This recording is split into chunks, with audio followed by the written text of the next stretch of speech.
So there should be no new stuff in the speech, no new arguments, no new rebuttals. If examples shouldn't be emphasized too much. How many minutes? Four. So 1, 2, and 4. It's scored at half the marks that a regular speech has. Yeah. And there are no POIs. Okay. Yes. Yeah. Next speaker, we saw 3 very clear issues coming out of today's debate. Firstly, is there ever a problem in the UK's health system? Secondly, was their policy ever justified to solve that imaginary problem?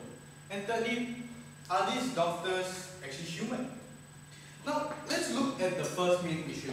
Because what came out from government, what we understood basically, is that they want to save the reputations of the large amount of privately owned health institutions in the UK, who are basically employing unhealthy people.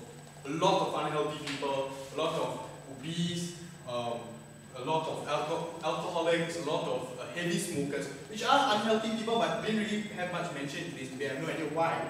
But basically, they define that as an unhealthy lifestyle, and this causes their reputation to be at stake.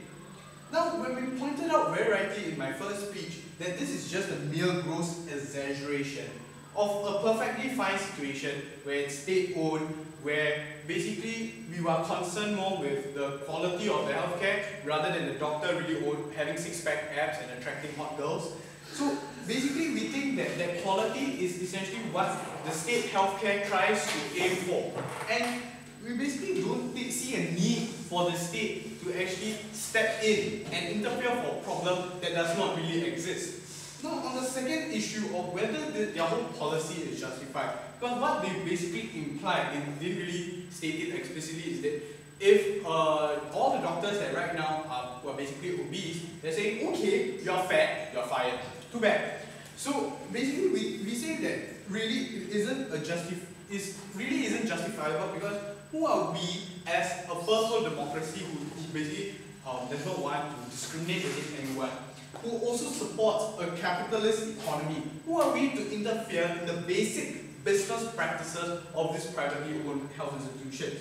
And basically, if we are so concerned about the quality, they realized that their arguments didn't really make sense, so they came up with a very hastily constructed argument in the third speech of basically where unhealthy doctors are incapable of caring for their patients. They tried to prove that harm in that sense. Now, we already show that basically it isn't true, because even if you are obese, you still can provide care for the patient, and that care is what the patient essentially wants. It's not that he wants a really attractive looking doctor. We don't think that we want to portray that bigoted view that most of the mass media already has.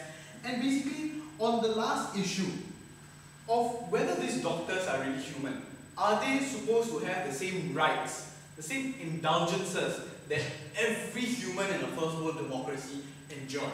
Okay, so basically, let's talk firstly about the rights, because we argued very strongly from the first speaker onwards on that freedom of choice that these doctors need to enjoy, because basically we recognize they are human, they are entitled to the same liberties, as long as there's no clear harm to society, as long as there's no problem, as long as it doesn't infringe on their ability to function as doctors.